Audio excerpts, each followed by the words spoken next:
ouvrez vos Bibles avec moi dans le livre d'Ézéchiel, au chapitre 37 et le verset 1. Je vais faire une lecture relativement longue pour nous emmener à une prochaine étape, puisque nous sommes censés avoir suivi les enseignements. La main de l'Éternel fut sur moi, et l'Éternel me transporta en esprit et me déposa dans le lieu d'une vallée remplie d'ossements.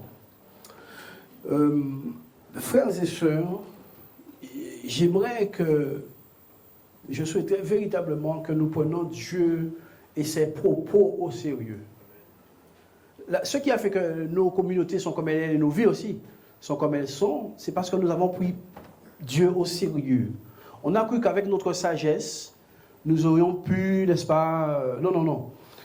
La parole de Dieu est un argent, la Bible nous dit éprouvé 7 fois sur la terre. Dieu, avant de nous la donner, l'a éprouvé. Donc, ceux qui veulent échapper à la parole ne le peuvent point. Dieu a fait, à un moment donné, le Seigneur, dans sa préscience, une expertise d'un certain événement.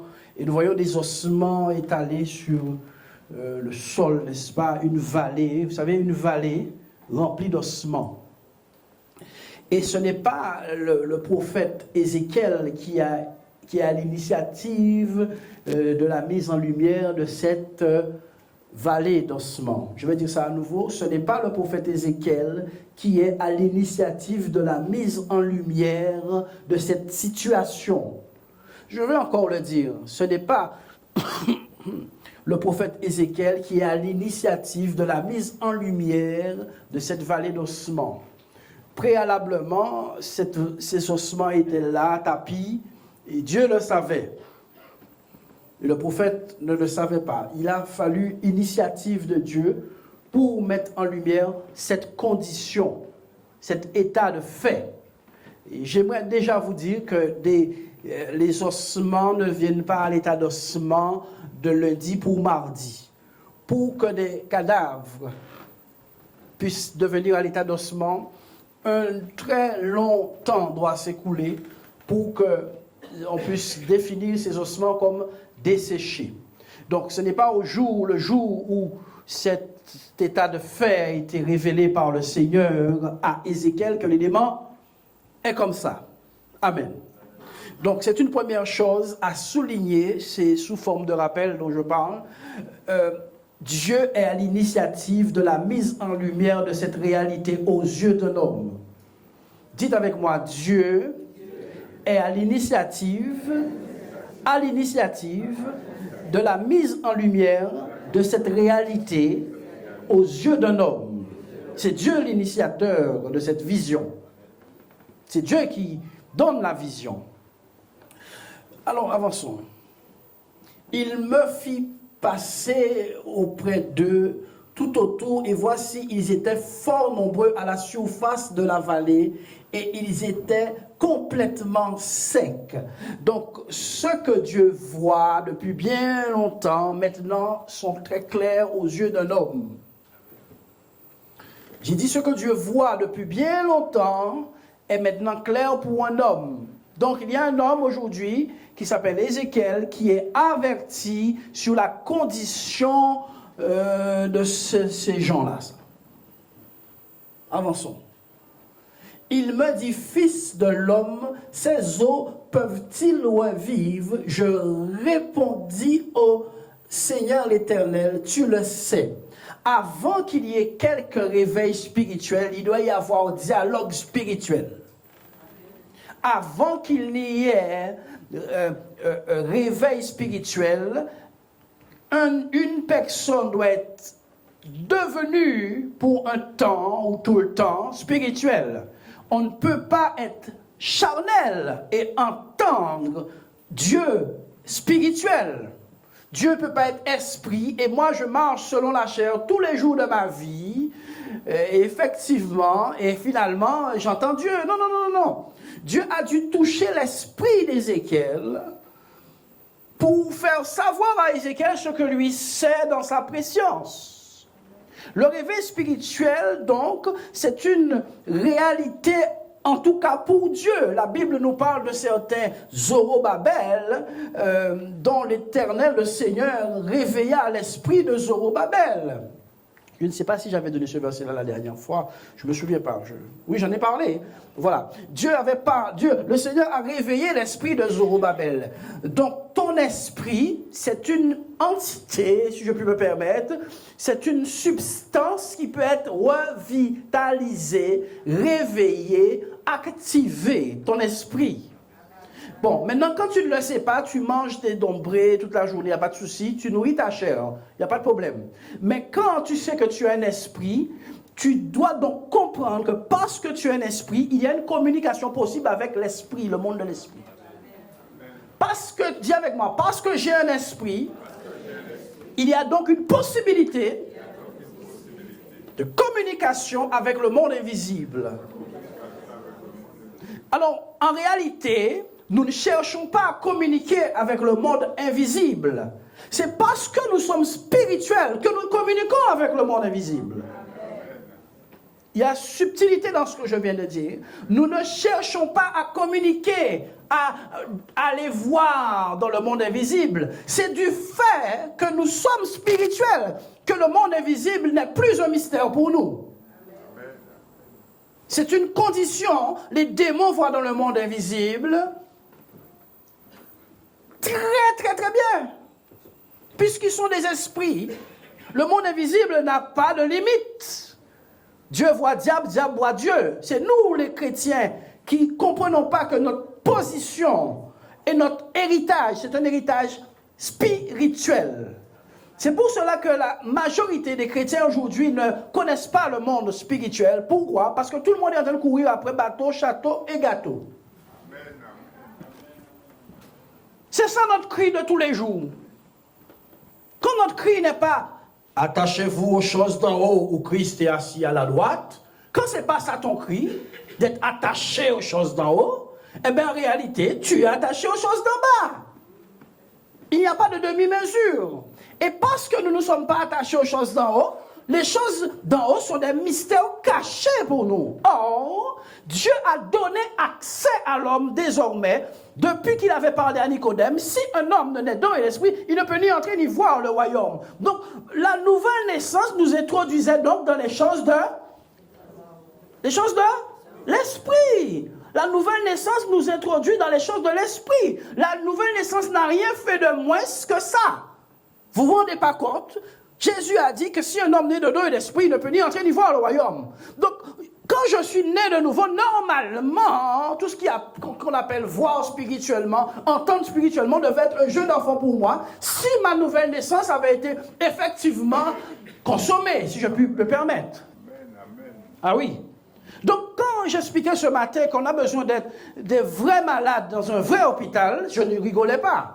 Parce qu'en réalité, pour Dieu, il n'est même pas possible que le serviteur de Dieu ne voit pas clair. Il a dit à ses serviteurs, les pasteurs, conducteurs aveugles. Conducteurs aveugles. Bergers aveugles. Mais oui, donc nous devons accepter que cette dimension du christianisme est encore loin de nous. Pas à cause de Dieu, à cause de nous qui nous affectionnons bien plus des choses de la terre. La personne qui veut être spirituelle doit souffrir de son manque de spiritualité. Et parce qu'il souffre du manque de spiritualité, son cœur s'ouvre et il devient spirituel. La personne qui manque de spiritualité doit arriver au point où il souffre de manque de spiritualité. Et c'est parce qu'il manque de spiritualité qu'il souffre, et cette souffrance provoque une ouverture de cœur et l'Esprit de Dieu entre et cette personne devient spirituelle. On appelle ça les douleurs d'enfantement. Ça s'appelle comment? Les douleurs d'enfantement. Le cri de l'Esprit, l'agonie de l'âme, c'est ce qui emmène Dieu sur la scène. Oui, frères et sœurs. Donc, Dieu, connaissant cette condition, établit un dialogue avec un homme. Jamais quelqu'un n'a croisé Dieu dans la rue. Tout le bras de Dieu manifesté sur terre a été prolongement a été identifié comme une main d'homme. Chaque fois qu'on a vu la main de Dieu, on a vu une main d'homme. Personne n'a croisé, jamais. Personne n'a jamais croisé Dieu. Donc il faut qu'il y ait un homme d'accord. Dis avec moi, il faut un homme d'accord. Il faut un homme d'accord. Y a-t-il quelqu'un de d'accord ce matin? Amen.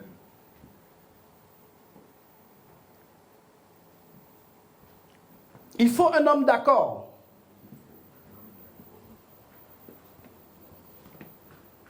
Un homme d'accord avec quoi? Un homme d'accord avec Dieu.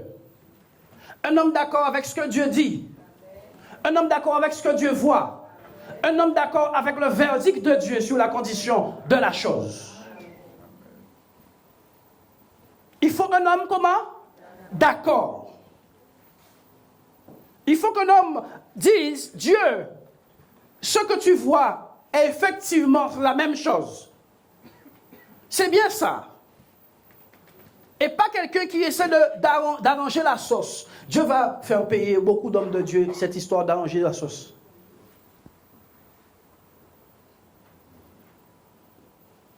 Un jour, j'ai vu mon père mettre des glaçons dans une viande. Il m'a dit, tu mets un glaçon, tu fermes et la vapeur va faire partir le sel que tu as mis en trop.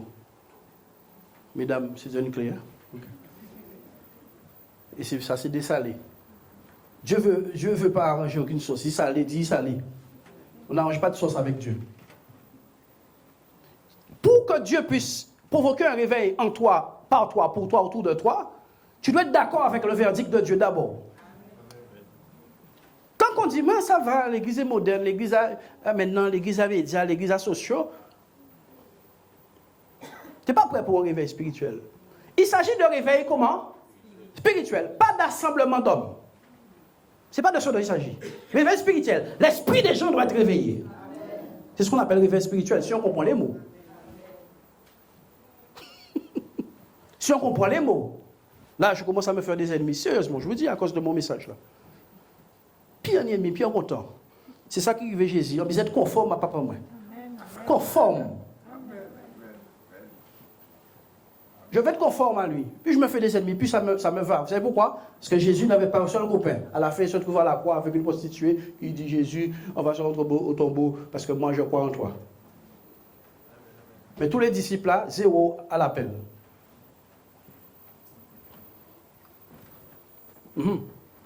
Pour qu'il y ait réveil spirituel, donc, il faut être d'accord avec Dieu, avec le verdict de Dieu. Il a dit, sentez votre misère. Ressentez votre misère. Que votre rire se transforme en larmes. Oh, nous sommes dans une génération, il ne faut pas parler comme ça. David Wilkerson, on l'a aimé, jusqu'à ce qu'il dise à l'église, vous avez tout faux. David Wilkerson, on l'a aimé ses livres. On a aimé son message, jusqu'à ce qu'il dise à l'église, vous avez tout faux. Moi, je ne voulais pas arriver devant Dieu et Dieu me dit, tu as tout faux. Sous prétexte qu'il fallait que je m'aligne avec tout le monde. Non. En règle générale, dans les choses de Dieu, la minorité a raison. Pas la majorité. Dans les choses de Dieu, en règle générale. Donc, frères et sœurs, il faut, à un moment donné, qu'un dialogue soit établi entre celui qui veut faire le réveil et l'instrument du réveil. Il faut qu'il y ait quoi? Un dialogue établi. Pour qu'il y ait dialogue, il faut qu'il y ait langage commun. Pour que deux personnes parlent, ils doivent parler la même langue. Pour commencer, voici la langue de Dieu. Si tu ne la connaissais pas, voici la langue de Dieu. Tant que tu n'es pas prêt à dire Amen, quand Dieu dit Amen, tu n'es pas prêt pour le réveil, ni pour toi, ni ton église, ni ta famille, ni ton copain, ni ton chien. Pas de réveil. J'ai dit que Dieu veut établir un dialogue. Et sa langue, la voilà. Vous qui voulez discuter avec Dieu, avec qui vous qui voulez que Dieu ait une discussion avec vous, commencez à parler la langue de Dieu.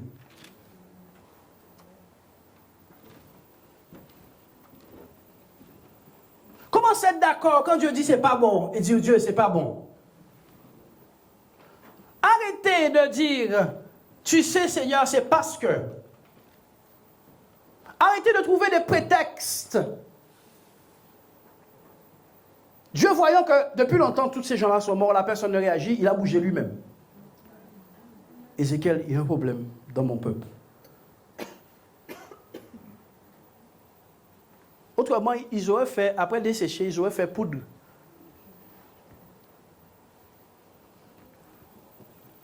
On peut lire? Il me dit, prophétise sur ces eaux et dis-leur. Oui. Ossements desséchés, écoutez la parole de l'Éternel. Oui. Voici la folie de Dieu. Dieu demande à un homme rationnel d'avoir un langage irrationnel. Dieu demande à un homme rationnel, cartésien, d'avoir un langage fou. Est-ce que tu es prêt pour avoir un langage fou? Pendant que tout le monde dit c'est sec, c'est mort, c'est pas possible. Est-ce que tu es prêt à parler à l'inverse pour être dans le même style que le langage de Dieu? Benson Idarosa a dit à Dieu qu'il a vu Dieu utiliser que des blancs. Dieu, tu ne m'as pas appelé au ministère, je suis un noir. Dieu lui a dit, merci de m'informer que tu étais noir, je n'étais pas au courant. Parce que moi j'ai créé des hommes à mon image, je n'ai pas créé noir ni blanc. Donc, dis avec moi, les faux raisonnements sont l'obstacle majeur. C'est l'obstacle majeur de tout réveil personnel et de tout réveil spirituel. Les faux raisonnements. Un faux raisonnement, c'est un raisonnement qui ne tient pas la route avec la parole de Dieu. Un faux raisonnement, c'est un raisonnement qui ne tient pas la route avec la parole de Dieu. Ce n'est pas logique humaine. C'est Dieu a dit ça, comme Dieu a dit ça. Let it be. Qu'il en soit ainsi. C'est ça. Et quand on n'est pas prêt pour ça, on est des hommes humains. Et on est même parfois des lâches. Parce que pour parler de cette manière, il faut avoir un peu de courage pour parler le langage de Dieu. Juste un petit peu. Il me dit, prophétise sur ces eaux et dis-leur, ossements desséchés, écoutez la parole de l'Éternel. Quel est l'élément qui est important pour Dieu? C'est que les eaux écoutent la parole. Qu'est-ce qui est important pour Dieu? C'est que les eaux écoutent la parole. Et bien que ces eaux fussent eaux, Dieu leur a laissé des oreilles.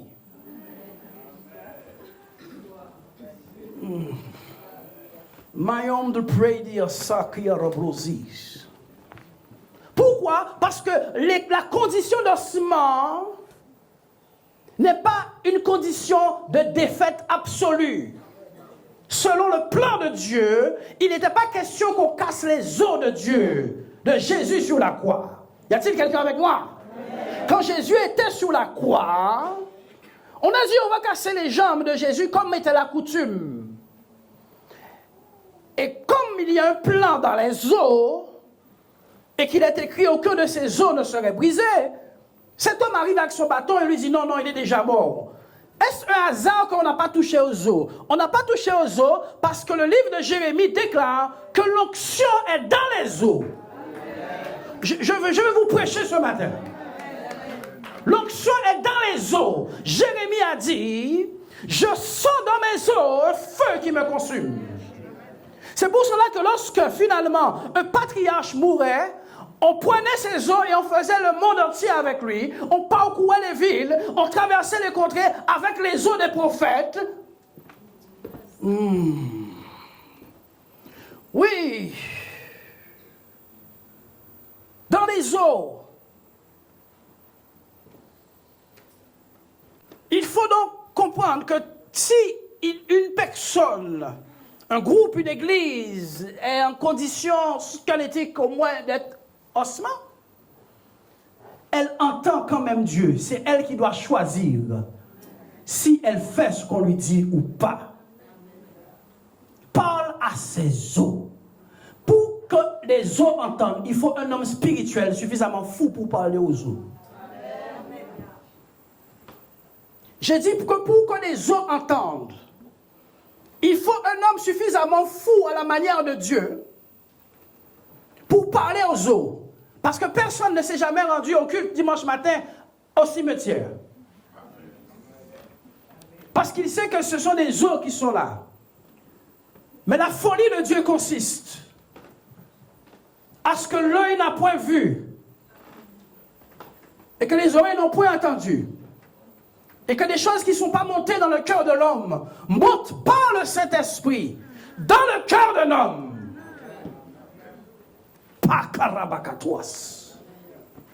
Par le Saint-Esprit, toute inspiration venant de Dieu, bien qu'elle soit irrationnelle, devient possible.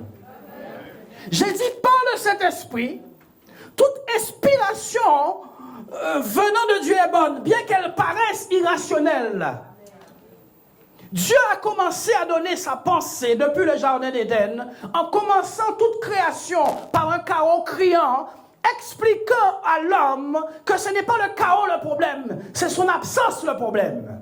Quand Dieu entre en scène, tout ce qu'on appelait chaos, informe et vide, a dû prendre la poudre d'escampette parce que Dieu ne peut être quelque part et le chaos demeurer. C'est pas possible. Et c'est ce signal que Dieu donne à toute l'humanité depuis la Genèse. Acceptez-moi. C'est un signal que Dieu donne à toute l'humanité depuis la Genèse. Chaos égale absence de Dieu. Arrivée de Dieu égale restauration de chaos. Dieu donc va dans sa préscience connaître ces choses et décider à un moment marqué de réveiller l'esprit de Ézéchiel et lui montrer la scène. Ézéchiel va être sage et adopter les mêmes mots que ce que Dieu voit. Ce que Dieu voit, il accepte. Ce sont des eaux, oh Dieu. Oui, ce que tu vois, je le vois. Maintenant, prononce sur eux ces paroles. Avançons. Ainsi parle le Seigneur l'Éternel à ces eaux. Voici, je vais faire entrer en vous un esprit et vous vivrez. Voici, je vais faire entrer en vous un esprit et vous vivrez. Voici, je vais vous rassembler. C'est pas ce qu'il y a écrit. Chronologiquement, si tu ne donnes pas à l'enfant la nourriture qu'il lui faut, tu le tues. Chronologiquement, si tu commences avec la farine avec un enfant de 2 semaines, tu le tues. La pédagogie de restauration appartient à Dieu. La manière de relever le mort appartient à Dieu. J'ai dit que la manière de restaurer appartient à Dieu. Voici, je vais faire entrer en vous un esprit et vous vivrez uniquement après que l'esprit sera entré en vous. Dis avec moi, en nous. Ouais, le réveil selon Dieu, c'est quelque chose qui se passe au-dedans de nous. Et toute autre forme de réveil, pseudo-réveil, va subir l'assaut du diable et ne va pas subsister. Parce que c'est le Dieu en toi qui te garde. Jésus a été gardé à cause de l'esprit qui était en lui. En lui. En lui. La vie est attachée à un esprit que Dieu fait entrer. Lisez comme moi. La vie est liée au fait qu'à un moment donné, Dieu fait entrer son esprit dans quelqu'un. La vie est attachée à l'esprit dans quelqu'un.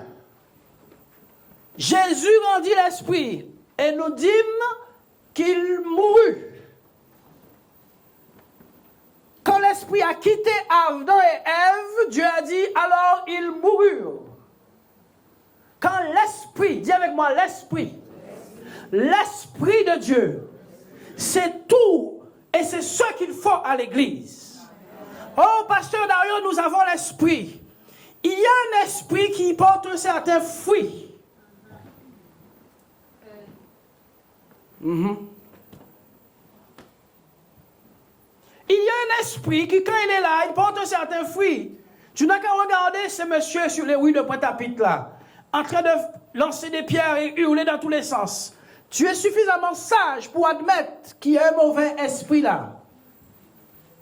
Il y a un fruit attaché à un esprit. Il y a une évidence. Et si le diable est suffisamment pertinent pour manifester sa puissance dans un homme, au point que même nous arrivons à identifier le diable sans avoir fait de science,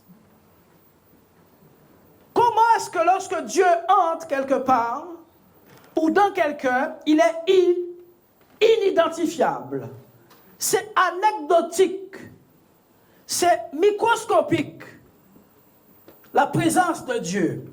Tant qu'on n'a pas admis que la présence de Dieu en nous est trop microscopique, nous allons nous complaire dans une connaissance de beaucoup de versets et ce sera tout.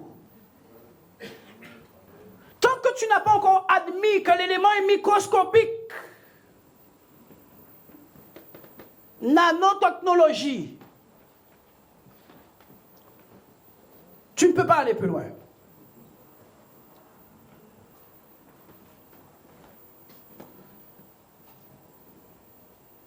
Je vous donnerai des nerfs, je ferai croître sur vous de la chair et vous couvrirez de peau. Je mettrai en vous un esprit. One more time.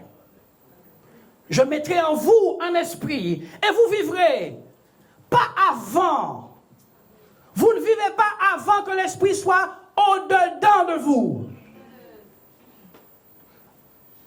Et vous vivrez. Vous saurez que je suis l'Éternel. Je prophétisais selon l'ordre que j'avais reçu. Et comme je prophétisais, il y eut un bruit. Et voici, il se fit un mouvement. Et les eaux s'approchèrent les uns des autres. Bien-aimé, le mouvement de masse des eaux n'est pas égal à la vie. Depuis quand un amas de masse, un amas d'os rassemblés est égal à la vie? Le mouvement là, on se rassemble là, c'est pas la vie. Même si je suis le seul à le dire, ce n'est pas la vie. La vie, ce n'est pas quand des hommes décident de se mettre ensemble. La vie, c'est quand des hommes décident de mettre Dieu en eux. Amen. Oh, la vie éternelle, c'est qu'ils te connaissent. Toi, le seul vrai Dieu, et celui que tu as envoyé, Jésus-Christ. Il y a un rassemblement que l'apôtre Paul a dit, qui préférait même qu'il n'y ait pas de rassemblement, parce que ces gens deviennent pires en se rassemblant. Vous vous rassemblez non pas pour devenir meilleur, mais pour devenir pire. Et j'apprends de dire dans vos rassemblements qu'il y a des sectes. Que je me fasse tous les ennemis en Guadeloupe, c'est ce que pense Dieu.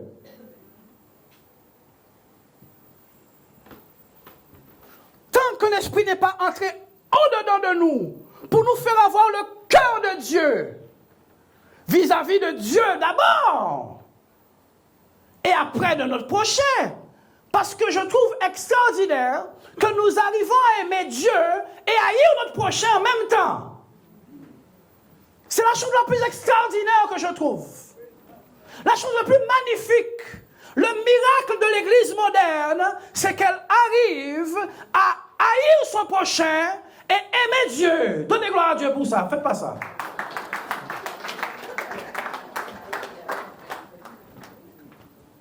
On est champion du monde. On a réussi à faire un miracle. On a réussi à ne pas être d'accord les uns avec les autres, mais marcher ensemble. Ça, c'est le miracle de Jonas. Si je finis seul, je finis d'accord avec Dieu, pas d'accord avec un homme.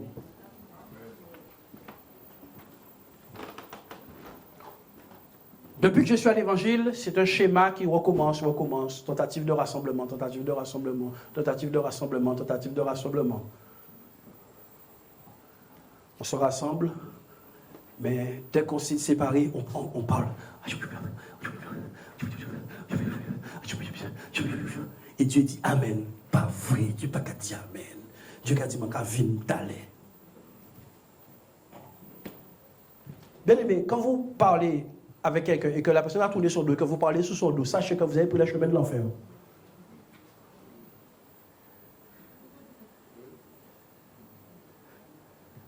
Je t'ai dit, quand tu parles avec quelqu'un en face et qu'elle est fine tout les dos, elle va parler dos, ils savent qu'ils sont faux, ou sont. Si vous partez ça, laisse-moi expliquer ça. Mais on arrive à prier comme ça. On arrive à adorer Dieu, on pleure même comme ça. Voici la séduction de l'œcuménisme qui nous pointe au nez.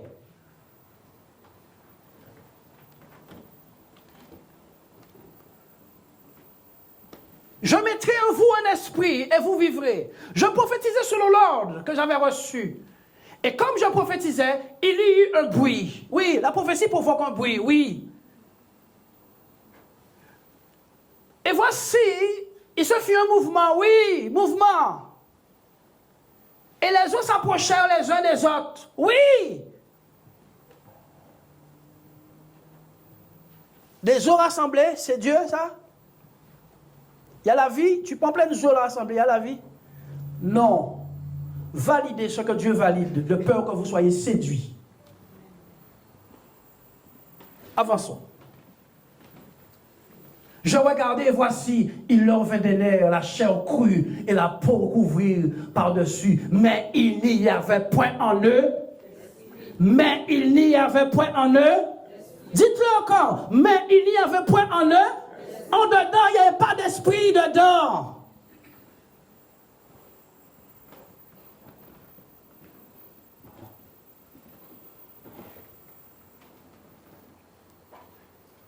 C'est pas parce qu'il y a mouvement qu'il y a Dieu dedans. Fais attention. Il n'y avait pas esprit au-dedans. C'est pour ça que tu ne te rassembles pas dans les baptêmes et les anniversaires, les mariages qu'on t'invite. Parce que tu sais que l'esprit de la famille n'est pas là. Donc on dit, oui, on va regarder ça. On va regarder mon hypocrite. On va regarder. Vous voulez Dieu pour un chrétien?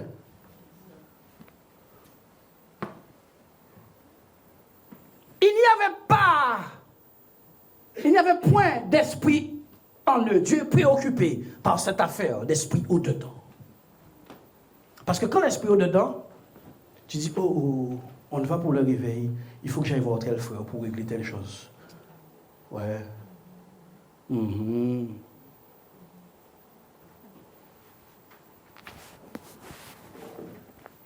L'esprit convainc de péché, de justice et de jugement le monde, sauf les chrétiens. Le Saint-Esprit convainc de péché, de justice et de jugement le monde. Il dit qu'il donna l'Esprit Saint qui convaincra le monde de péché, de justice et de jugement. Sauf les chrétiens. Oh. Lisons. Il me dit prophétise et je parlais à l'Esprit. Oh. Vous voulez parler à qui? Aux médias? Vous le réveillez et vous parlez aux médias. C'est pas grave.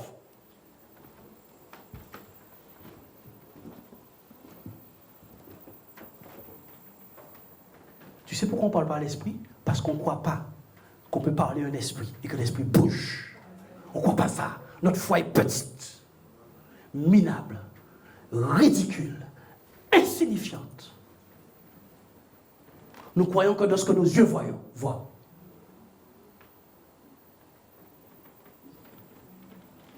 Il me dit, parle aux pasteurs.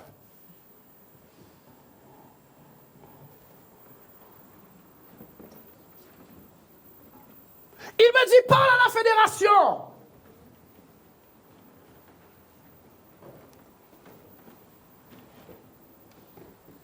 Parle au regroupement d'églises libres unies. Qu'est-ce que vous voulez? Un réveil? Voici le réveil selon Dieu. Le reste, c'est histoire d'homme.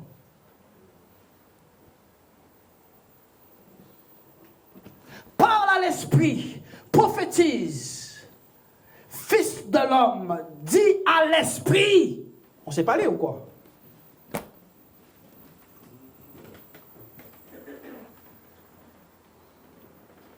C'est soit vous aimez la parole de Dieu, ou soit vous ne l'aimez pas.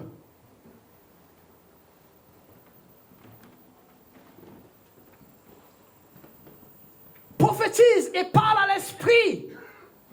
Prophétise, fils de l'homme, et dit à l'esprit. Oh oh. Ainsi parle le Seigneur, l'Éternel. Viens, esprit des quatre vents, souffle sur les morts. Qu'ils reviennent et qu'ils revivent. Il y a un esprit qui attend une seule chose, c'est la voix d'un homme. J'ai dit qu'il y a un esprit quelque part, qu'on appelle l'esprit des quatre vents, qui attend la voix d'un homme.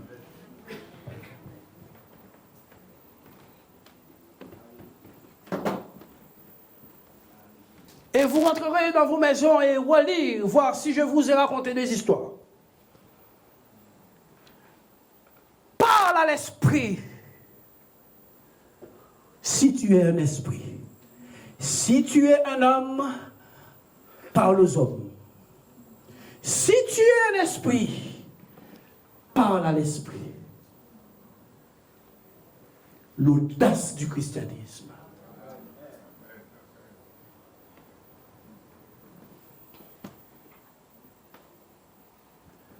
Je prophétisais selon l'ordre qui m'avait été donné, qui m'avait donné. Et l'esprit entra en eux.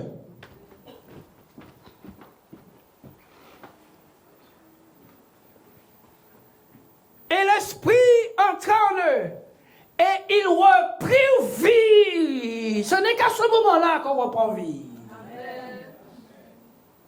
Et ils reprirent vie, et ils se tinrent sur leurs pieds. C'était une armée très nombreuse, bien aimée, l'armée de Dieu. Ce n'est pas des hommes rassemblés, c'est des hommes remplis de l'Esprit de Dieu.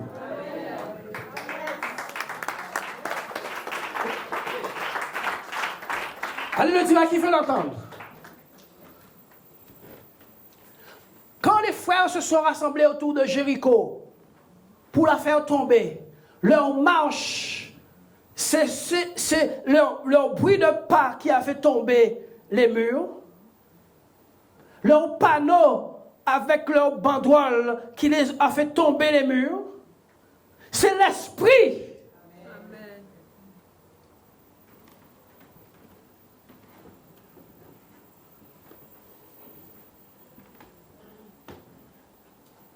Ces eaux, c'est toute la maison d'Israël, si vous ne le saviez pas. C'est toute la maison de Dieu qui est là. Voici, ils disent. Voici ce qu'ils disent. Et frères et sœurs, nous arrivons au tournant de mon message. Voici leur propos. Nos eaux sont desséchées, notre espérance est détruite, nous sommes perdus. Pour le peuple de Dieu, quand un élément est arrivé à condition d'ossement, c'est même pas la peine de prier. Pour le peuple de Dieu, quand la situation est déjà morte et enterrée depuis longtemps, c'est plus la peine de prier.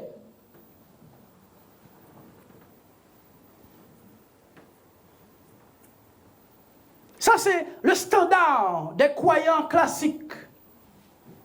Quand l'affaire est morte, c'est plus la peine de prier. D'autant plus qu'elle est déjà arrivée en l'état d'ossement.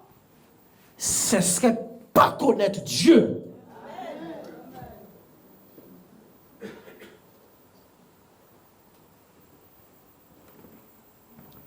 Quel Dieu veux-tu servir, sœur, frère? Le Dieu de la Bible ou le Dieu chrétien, là?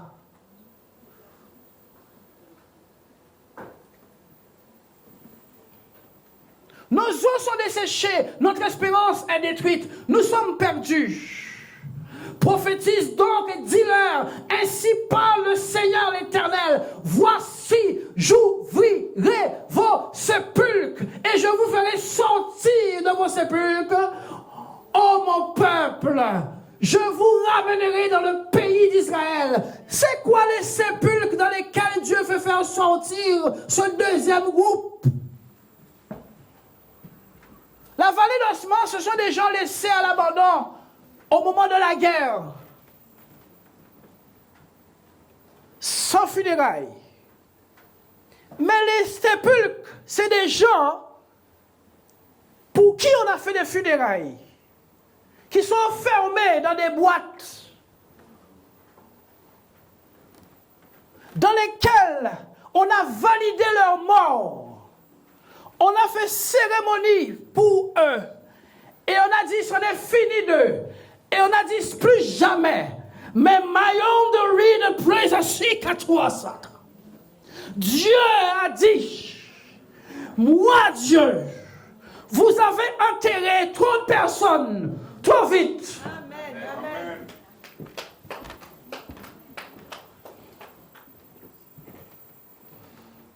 J'entrerai.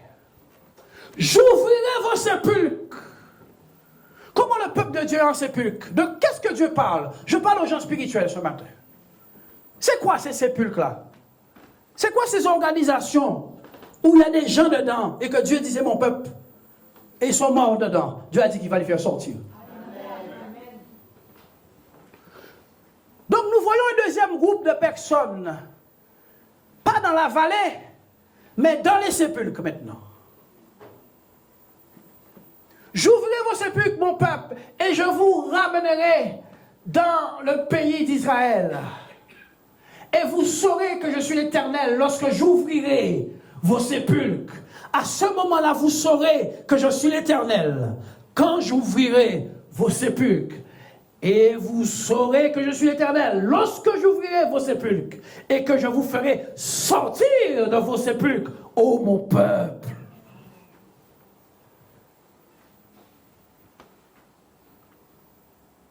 Je mettrai mon esprit en vous et vous vivrez. Je vous rétablirai dans vos pays et vous saurez que moi, l'Éternel, j'ai parlé et agi, dit l'Éternel.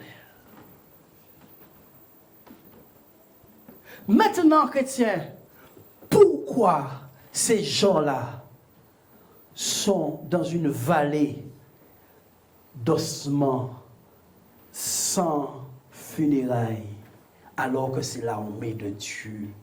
Quelle fin indigne! Jérémie chapitre 8, verset 1. Jérémie chapitre 8, verset 1. Ouvrez vos Bibles, cherchez. Jérémie 8, verset 1.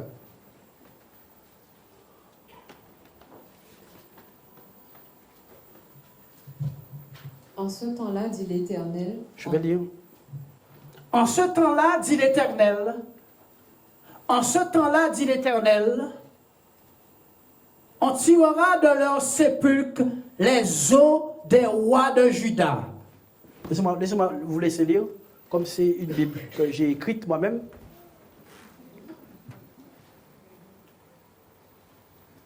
En ce temps-là, dit l'Éternel, on tirera de leurs sépulcres les os des rois de Juda, les os des chefs, les os des sacrificateurs, des pasteurs, les os des prophètes et les os des habitants, c'est-à-dire le peuple.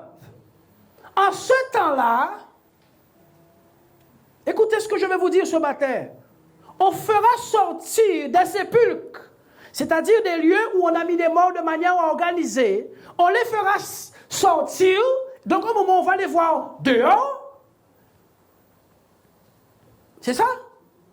Regardez, on n'a pas dit qu'on fera sortir les morts, hein? On fera sortir les os. Ce qui est écrit est écrit. Allons-y. On les étendra devant le soleil. On les étendra devant le soleil.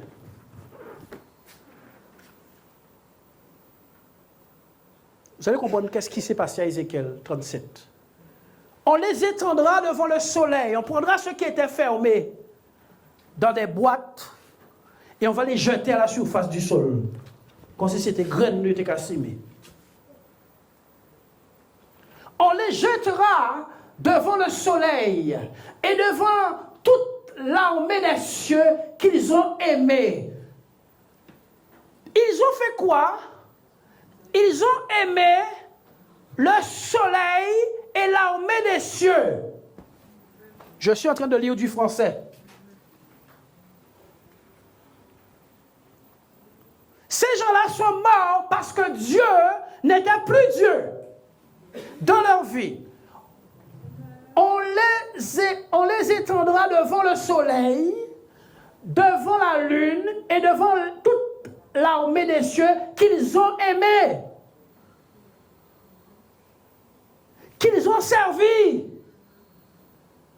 qu'ils ont suivi, qu'ils ont recherché même, devant lesquels ils se sont prosternés. Dieu n'a plus de culte. On les recueillera point dans l'air et on ne les enterrera point. Ils seront comme du fumier sur la terre. Voici pourquoi on trouve l'armée de Dieu rassemblée à la surface du sol. C'est parce que Dieu les a fait sortir, parce qu'ils ont aimé d'autres dieux, servi d'autres dieux, adoré d'autres dieux, rendu un culte à d'autres dieux. Ils ont aimé le soleil, la sagesse humaine. Le soleil dans la Bible représente la sagesse humaine. Il y a un siècle qu'on a appelé, pour ceux qui ont fait un peu d'école, le siècle des Lumières. Ils ont aimé le soleil. Ils ont aimé le développement personnel.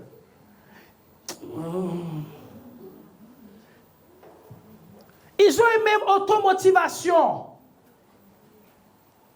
Ils ont aimé tu vas réussir sans Dieu, sans culte à Dieu, sans adoration à Dieu. Ils ont aimé le soleil. Ils ont fait des cultes même à ces choses-là. Et Dieu dit, parce qu'ils ont fait ça, je vais les rassembler, oui. Mais à la surface du sol, parce que ceux-là sont sortis dans des sépulcres, je les ferai sortir et je les répandrai sur la surface du sol.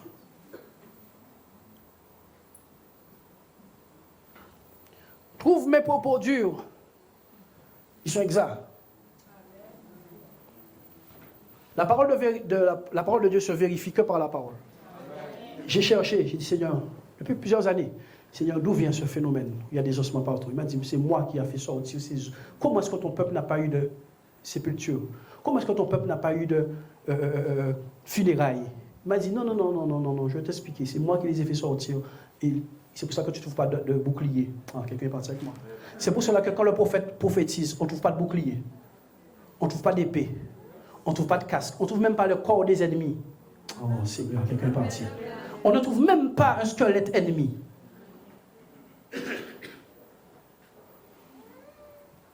On ne trouve même pas quoi? Un squelette ennemi. Pas même un bouclier. Quand le prophète prophétise, il dit quoi?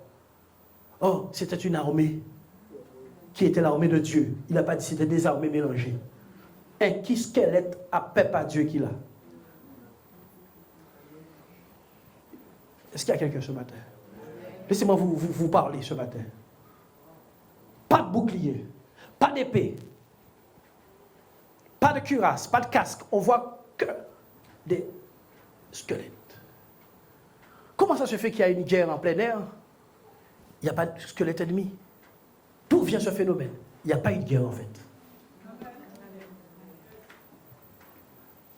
Il y a eu simplement conséquence de perte de vue du vrai Dieu parce qu'ils adoraient le soleil, les armées des cieux, les étoiles, les astrologues chrétiens qui lisent dans les étoiles. Hein, n'est-ce pas? Il n'y avait plus de culte au Seigneur.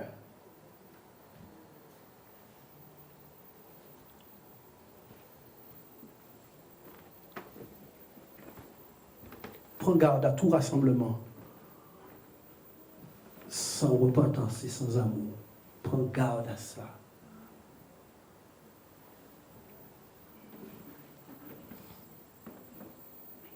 Voici pourquoi les eaux sont sur le sol comme ça.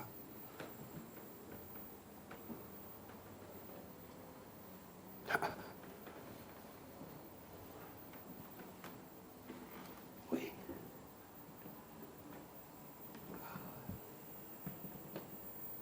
Lisons. La mort sera préférable à la vie pour tous ceux qui resteront de cette race méchante, dans tous les lieux où je les aurai chassés. Dans tous les lieux où moi je les aurai chassés. C'est la main de Dieu qui fait ça. Soyez vigilants sur la parole de Dieu prophétique. Continue. Dit l'Éternel des armées.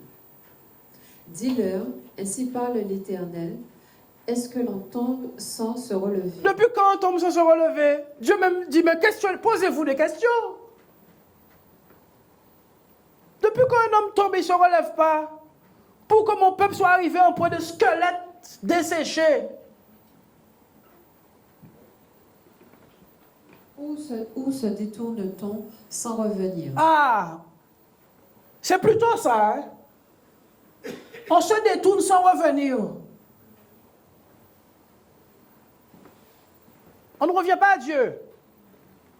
Dieu peut parler s'il veut.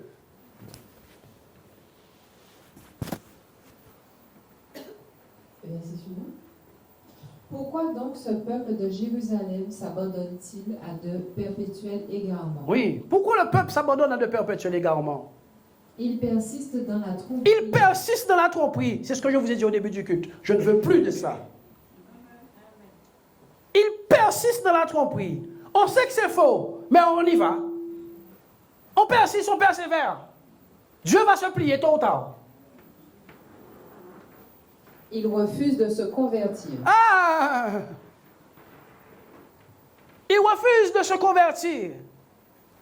Dieu est en train de parler de son peuple. Je suis attentif et j'écoute. Il ne parle pas comme il devrait. Il ne parle pas comme il devrait. Je suis attentif. Dans ces temps de chaos, il devrait parler comme il le faut. Mais jusqu'à présent, il ne parle pas comme il devrait le faire. Lisons. Aucun ne se repent de sa méchanceté. Et ne dit, qu'ai-je fait? Tous reprennent leur course comme le cheval. Oui, tout le monde galope à nouveau, comme des chevaux. Allons-y. Comme un cheval qui s'élance au combat. Allons-y. Même la cigogne connaît dans les cieux sa saison. Oui. La tourterelle, l'hirondelle et la grue observent le temps de leur arrivée. C'est ça. Mais mon peuple ne connaît pas la loi de l'Éternel. Amen.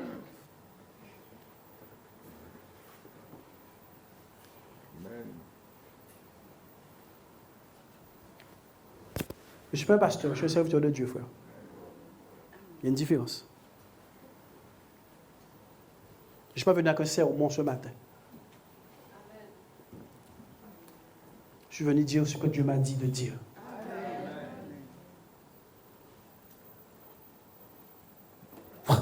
Voici le problème. Pour mon pas dire, mais nous avons mascarade toujours là. Nous avons fait semblant toujours. Nous pas dans ça toujours, mais nous avons persisté toujours. Pour mon pas dire, mais stop à moi, à lui-même. Tout le monde a continué. C'est le réveil. Continue dans ce réveil que Dieu a provoqué par sa puissante main.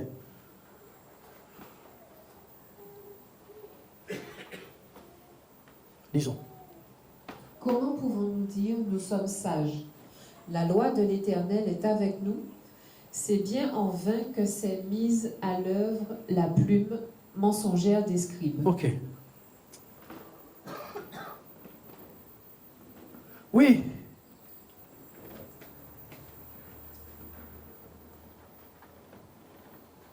Lorsqu'ils n'arrivaient pas à bout de Jérémie, ils ont dit, venez, tuons-le avec la langue.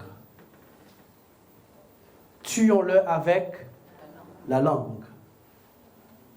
Avant de terminer, je vais vous dire pourquoi l'armée de Dieu est en défaite.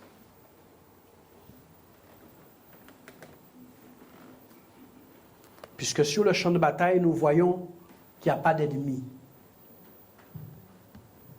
Il n'y a pas de quoi? D'ennemi. Il n'y a pas d'ennemi parce qu'on s'est chargé nous-mêmes de faire le job.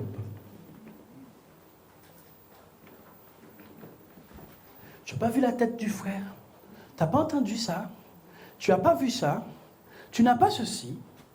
Et que la langue qui était censée bénir a maudit. On s'est maudit d'assemblée en assemblée. Écoutez ce que je vous dis ce matin. On s'est maudit pasteur entre pasteurs. Notre langue a servi qu'à répandre les erreurs des autres. Notre bouche n'a jamais pensé prier une minute pour ceux qui sont tombés. Et nous nous sommes soulevés fédération contre fédération. Baptiste contre pentecôtiste, évangélique contre pentecôtiste, contre toute domination confondue. Et notre bouche n'a fait que ça pendant toutes ces années. L'épée de l'esprit sort par ta bouche. C'est ce que tu avais oublié. En conséquence, Dieu, ne trouvant pas de bouche, a dit, je vais faire tout le monde sortir. Et attention maintenant à ce que vous faites. Voici où nous en sommes. Parole prophétique sur la Guadeloupe, je vous ai dit. Je ne m'associe avec aucun pasteur qui m'a méprisé sans que nous ayons fait le point. Sachez-le aujourd'hui. Quelqu'un a dit, ça n'est pas vrai, qu'elle n'a pas fait mal. Mais on n'a pas qu'à ciser ever, tant qu'elle n'a pas réglé ça. Parce que Dieu ne dit pas fait ça. Et vous, peuple de Dieu, arrêtez ça. Si vous ne savez pas prier pour les gens, taisez-vous. Ce qui a tué l'Église, c'est que l'épée, on s'est coupé le cou l'un avec l'autre avec l'épée. On coupe quoi? On coupe quoi? À saccager les soldats.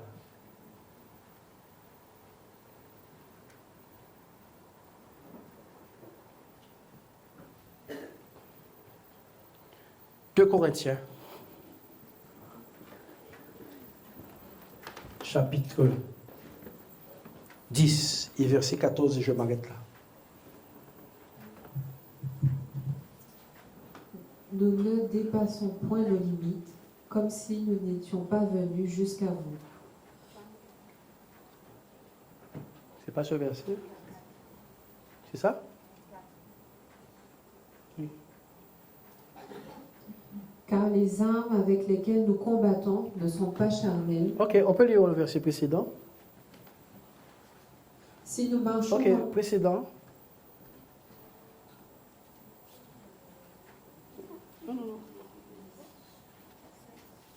Non. On me suit, verset 3. Ok, on peut lire à partir de là. Et soyez attentifs, et je m'arrête là. Si nous marchons dans la chair, nous ne combattons pas selon la chair. Ok. Si nous marchons dans la chair, c'est-à-dire ce sont humains, nous ne marchons pas. Pardon, nous ne combattons. Notre combat ne peut pas être selon la chair.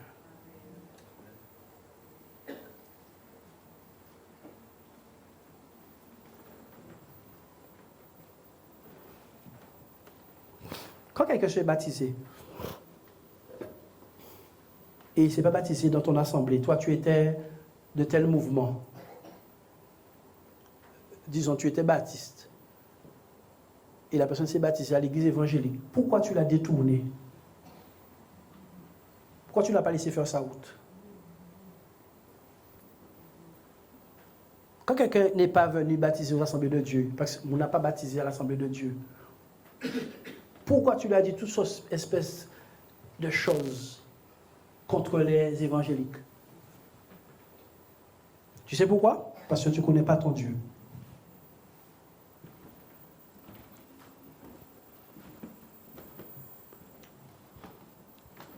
Pourquoi est-ce que c'est à que ça a servi ta bouche? À détourner, à confondre, à mépriser le corps de Christ.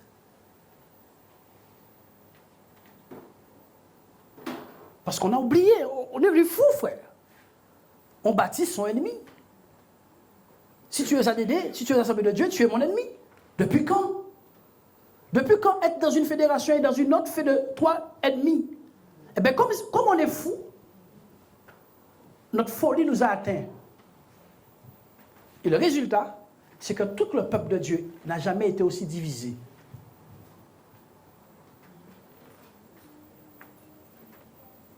Le peuple de Dieu n'a jamais été aussi divisé, avec notre multitude d'églises, innombrables.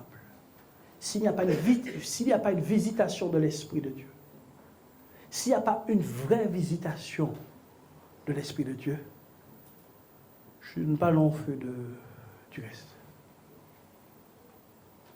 Nous marchons dans la chair, nous ne combattons pas selon la chair. Combattre selon la chair, c'est quoi? C'est vraiment et elles font histoire là.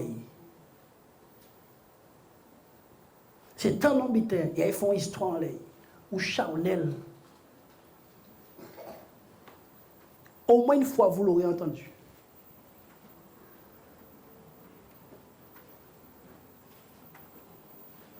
C'est juger toute situation avec un regard d'homme.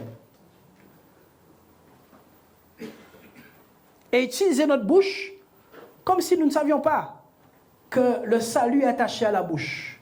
Car c'est en croyant du cœur et en confessant de la bouche qu'on parvient au salut. Le salut est attaché à ta bouche. Si nous marchons selon la chair, nous ne combattons pas selon la chair. Car les armes avec lesquelles nous combattons ne sont pas charnelles. Qui veut valider ça? Les armes avec lesquelles nous combattons ne sont pas charnelles, mais elles sont puissantes par la vertu de Dieu pour renverser quoi? Des faux raisonnements. Donc nous ne pas dire à manier moun. On ne touche pas aux gens. Nous renversons quoi avec les armes? Ah, nous renversons quoi? Les forteresses, pas les gens. Qu'est-ce que nous renversons? Nous renversons les forteresses, pas les hommes. Si tu es un soldat de Dieu, ce matin, prends une décision d'arrêter de renverser les gens.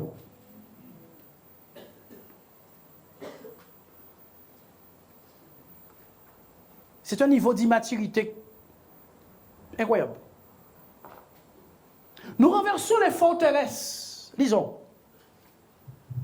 Nous renversons les raisonnements. Nous renversons les raisonnements. Et toute hauteur qui s'élève. Et toute hauteur qui s'élève contre la connaissance de Dieu. Et nous amenons toute pensée captive à l'obéissance de Christ. Le combat que tu devais mener, c'est un combat contre toi-même.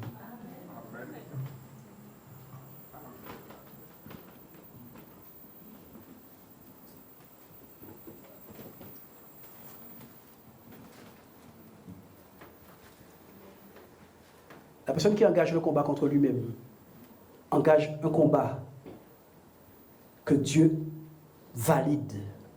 Et quand tu as vaincu, toi, tu deviens la personne de Dieu. Voici où tout le monde a échoué. Nous étions aussi semblables que les gens que nous jugions. Nous étions aussi coupables qu'eux. Mais nous avons trouvé les forces et les ressources de les condamner.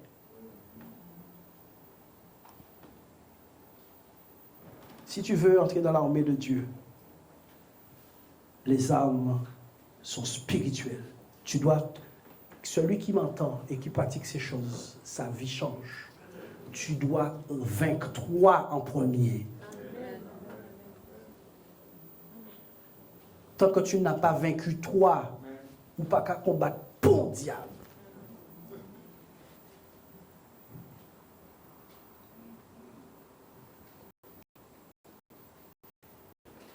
Let's just